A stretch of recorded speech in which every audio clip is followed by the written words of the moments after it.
Hola, participantes del curso de Historia y Cultura China. Nos acompaña hoy el doctor Rodolfo Meoño, profesor de la Escuela de Filosofía y del Instituto de Estudios Latinoamericanos de la Universidad Nacional. Don Rodolfo, estamos analizando el tema de la cultura china.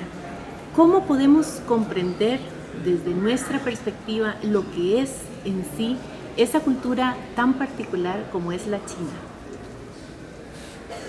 Bueno, en realidad desde nuestra lógica de pensamiento nos resulta bastante complejo entender las diversas formas de manifestaciones culturales de la China. En particular, si tenemos en cuenta que la cultura la entendemos como el conjunto de actitudes, patrones de comportamiento que se fundan en una cosmovisión del mundo.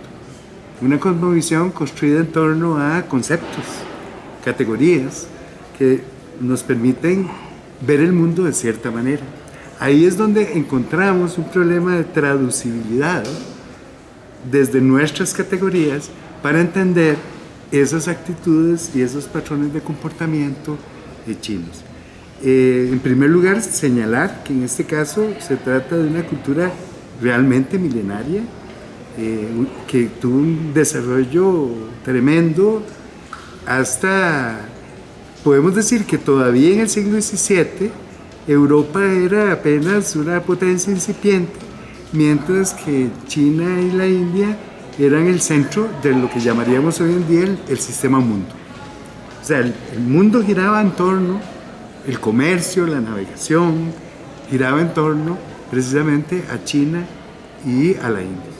Y entonces imperaba en los procesos económicos, políticos, sociales, su propia cultura, que es muy interesante en ese sentido entender que se trata de una forma de pensamiento muy diferente. Por ejemplo, desde la filosofía occidental, decimos que el problema es que el pensamiento chino no sería filosofía porque incorpora elementos religiosos. Pero resulta que para ellos, lo que para nosotros es religión, no es religión. En ese sentido, la categoría de religión no es traducible, porque nuestras religiones occidentales modernas, incluyendo la musulmana, parten de dogmas. Dogmas que están en libros revelados. Pero en las religiones, entre comillas, chinas, lo que encontramos más bien no son dogmas, sino más bien caminos. Caminos que se expresan en experiencias personales. Y entonces los saberes se vuelven únicos, se vuelven personales, son el resultado de mi propia experiencia. Pero además ese es otro problema muy serio, porque el saber, el concepto de saber nuestro no es traducible al chino. ¿Por qué? Porque para lo que nosotros son contenidos, cuando hablamos de un saber hablamos de contenidos, para la cultura china no son contenidos, los saberes son prácticas de vida, lo que nosotros llamaríamos técnicas. ¿Me explico? Entonces, para lo que nosotros es un saber, para ellos no es un saber. Y desde esa perspectiva hay grandes diferencias. Una gran diferencia que tiene que ver con esta dimensión religiosa, pero que se expresa en toda la cultura y se expresa después en la identidad china de manera muy clara, tiene que ver con el carácter múltiple, polifacético, asimilador de la cultura china. Mientras que la cultura europea, la cultura occidental en general, tiende a ser única, a querer ser única, a tratar de totalizar el pensamiento y entonces de convertirse en el pensamiento, no en el pensamiento occidental. Y las religiones occidentales buscan imponerse, buscan ser la religión, la verdadera. Mientras que en la cultura china hay una convivencia muy especial de las religiones más diversas, como el taoísmo, el confucianismo, las 3 escuelas del budismo, etc. Y eso hace una gran diferencia. O sea, China es un país abierto, es un país múltiple, y así se reconocen, eso es parte de la cultura. Ni siquiera se piensa en negar la diversidad cultural dentro de la nación. Don Rodolfo, ¿qué ha hecho China para mantener su cultura al ser un país multiétnico y la cultura continua más antigua del mundo? ¿Cómo ha logrado mantenerse a través de los años? Bueno, aquí me parece particularmente importante ver el proceso de construcción de la identidad nacional, de la identidad china. Y es porque hay que entender la identidad nacional como un proceso de construcción social. Y en ese sentido, la construcción de la identidad china ha sido sumamente exitosa. Tan exitosa que en una encuesta reciente, el 90% de la población señala sentirse sumamente orgullosa de su nacionalidad. Y esto es particularmente importante en un país que recoge tantas nacionalidades, 56 en total. Lograr ese gran orgullo chino. Desde esta perspectiva, lo que hay que entender es que desde Europa lo que se ha planteado es que hay 2 posibilidades de construcción de la identidad nacional. Desde, digamos, una plataforma histórica o desde una construcción meramente formal.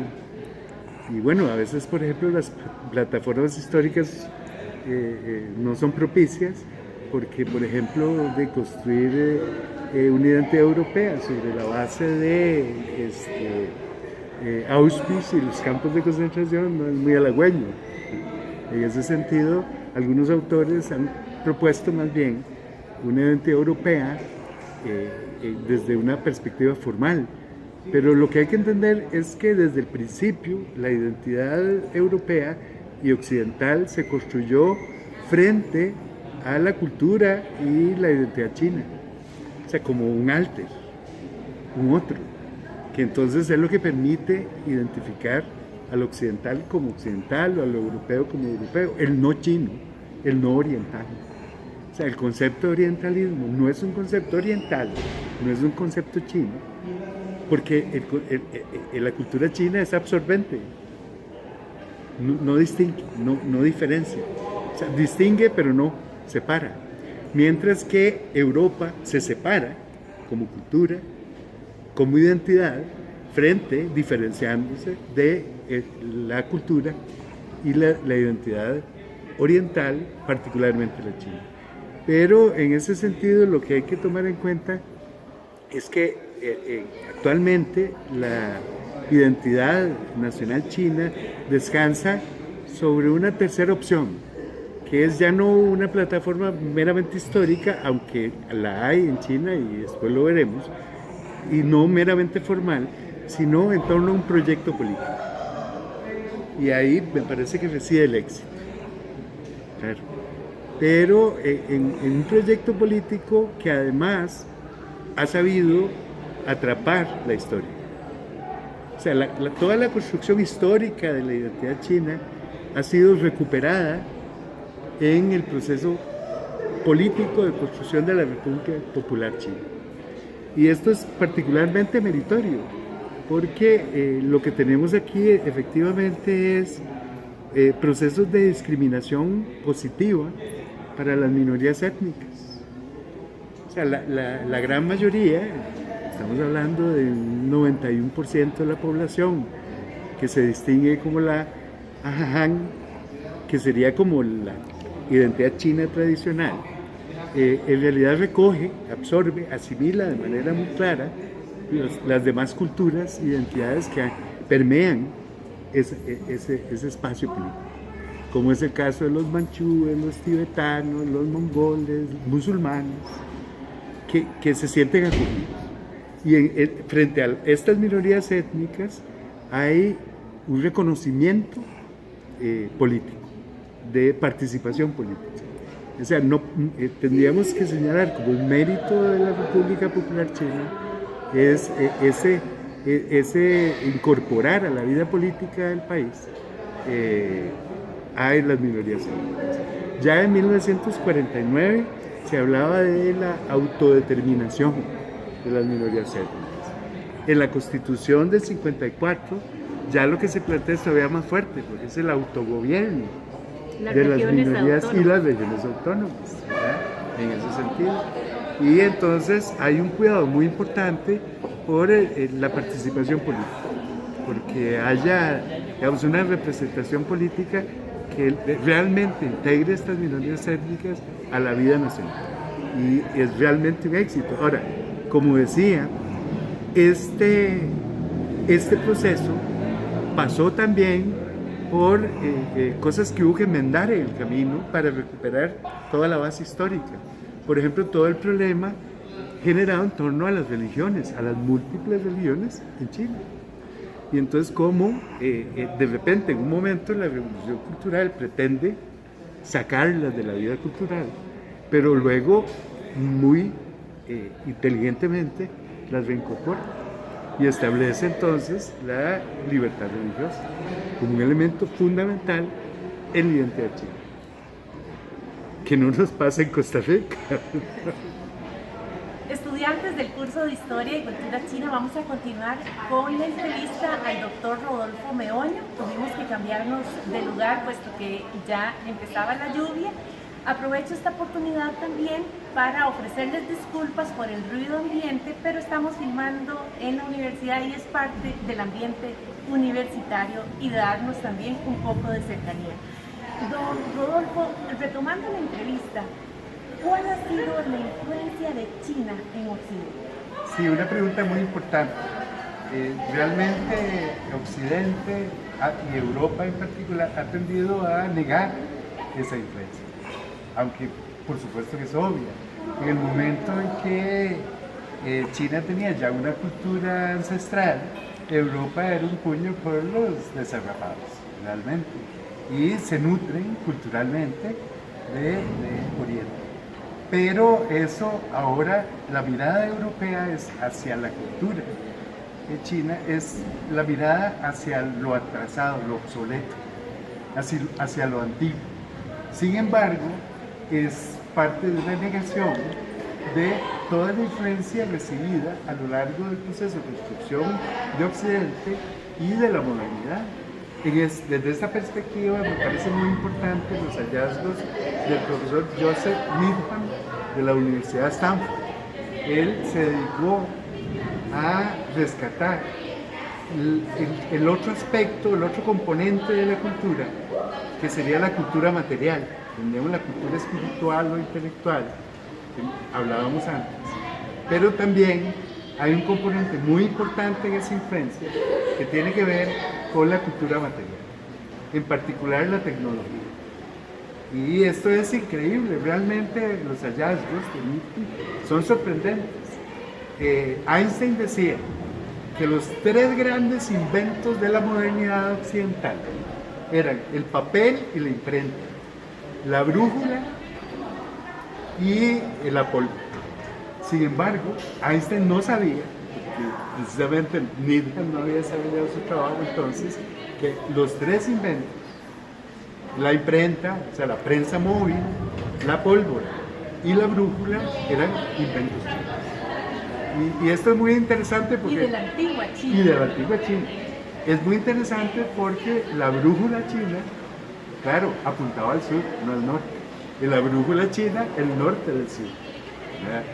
Esto es muy importante tenerlo en cuenta porque no solo eso, o sea, en realidad decimos, Harvey descubrió la circulación de la sangre, no, eso está en la medicina china desde siempre. Los médicos chinos siempre han conocido la circulación de la sangre, etcétera, etcétera. Pero es particularmente importante entender, por ejemplo, que no es que Europa me descubrió. Rodolfo, usted nos ha transportado a través de la historia en esta construcción de la cultura y de la identidad de China que la han hecho tan particular. ¿Qué podemos aprender desde Occidente y los costarricenses de esta cultura milenaria y de esta identidad china? Diversidad cultural. Una diversidad cultural que no hemos podido manejar adecuadamente, sino solo en términos de aniquilación de las culturas subalternas, de las culturas vinculadas con esas minorías étnicas. Desde esa perspectiva es que hoy en Occidente, en particular en América Latina, hablamos de la importancia del diálogo intercultural y el desarrollo de una identidad que incorpore toda esa multiplicidad y diversidad cultural que hay en nuestro subcontinente, en nuestra región. Y eso, ahí es donde tenemos que aprender de la cultura y de la identidad china, que en ese proceso histórico desarrolló lo que Claude Lévi-Strauss llamaría antropofagia, que es como un canibalismo cultural, pero es eso, es un absorber, como decíamos antes, un proceso de absorción, no de aniquilamiento, no de invisibilización, sino de enriquecimiento, de intercambio entre diferentes culturas que conforman un Estado nacional o una república. Por ejemplo, en el caso de la República Popular China.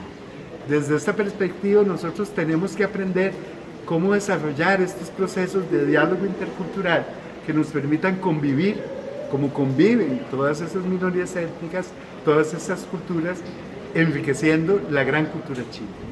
Esto, de alguna manera, ya ha tenido procesos en América Latina, por ejemplo, lo que se llama el manifiesto antropofágico de Andrade en el Brasil, ¿verdad? Y lo que se llama la democracia racial en Brasil como un movimiento sociopolítico.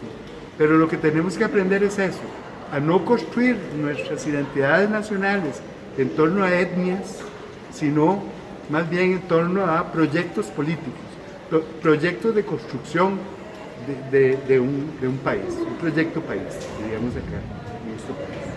Don Rodolfo, muchas gracias por sus comentarios y sus enseñanzas en relación con la cultura y la identidad china. No, más bien, muchas gracias por este espacio tan importante y poder compartir y llegar a esta audiencia tan selecta de estudiantes del curso. Muchas gracias.